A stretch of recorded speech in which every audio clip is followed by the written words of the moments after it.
ఒకటి చెప్తున్నా, ఒక మనిషి జన్మ ఎత్తితే ఒకే తల్లిదండ్రులు పుడితే ఇలాంటి భాషనే నువ్వు ఎందుకు మాట్లాడావు అర్థమవుతుంది. రాజకీయ నాయకుడిగా నీకు అర్హత లేదని చెప్తున్నా. దాన్ని మాజీ ముఖ్యమంత్రి సమర్థిస్తూ ఉన్నాడు. అంబటరామ మీద అక్రమ కేసులు లైవ్ చూడండి, ఆయన ఏం తిట్టాడు చంద్రబాబు నాయుడు గారు. ఒకసారి లైవ్ చూడండి. అసలు ఇలాంటి మనుషుల్లా ప్రవర్తించారు. రాజకీయాలు ఉండొచ్చు, ఇవాళ వైసీపీ నాయకులు మన వల్ల మాట్లాడామా, మరి వాళ్ళు ఎందుకు మాట్లాడుతూ ఉన్నారు? మీకు ఆ కొవ్వు ఏంటి? అదే విధంగా ఆలోచన చేయండి. ప్రతి వాళ్ళు కూడా నిజంగా ఇల్లు పగలకూడదు కాదు, నిజంగా అలాంటి ఒక తగిన శాక్స్ జరగాలి. బట్టలిప్పి చోటు మీద తిప్పించాలి ఇలాంటి వాళ్ళందరినీ. ఈ నోటికి ఏదో వస్తే మాట్లాడి రాజకీయ నాయకుల్ని బట్టలిప్పి చోటు మీద తిప్పించాలని నేను కోరుతా ఉన్నా.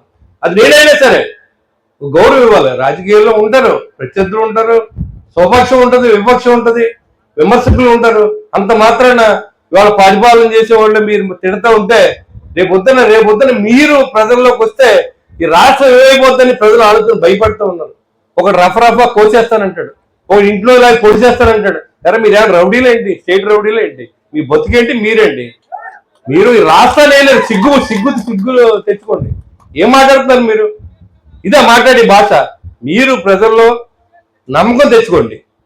ఏదైతే నమ్మకం పోయిందో ఆ విధంగా మీరు ప్రజల్ని, అయ్యా మేము పొరపాటు చేసాం, గత ప్రభుత్వం కొన్ని తప్పిదాలు జరిగినాయి, మళ్ళీ జరగకుండా మీ సేవ చేసుకుంటాం, మాకు అవకాశం కల్పించని చెప్పండి. తిరుపతి రెడ్డి మరి నిన్న మాట్లాడింది ఎంత పెద్ద మాట మాట్లాడి చంద్రబాబు నాయుడు గారి వయసు ఎంత, ఆ తల్లిని ఏం మాట్లాడారో మీరు విన్నారో చూడండి ఒకసారి వీడియోలు తీసి. మరి వీళ్ళు ఏం చేయాలో మీరే నిర్ణయం తీసుకోండి. మాకైతే కడుపు ఉడికిపోతా ఉంది. ఇలాంటి భాషనే మరొకసారి ప్రయోగం చేస్తే ఈదులో తీసుకొచ్చి బట్టలో తీసి కొట్టాలి, ప్రజలు కొట్టాలని నేను కోరుతాను. మీరు కొట్టాలి. ఇవాళ రాష్ట్రంలో పరిపాలన జరుగుతుందనే కారణం కొట్టండి. ఇవాళ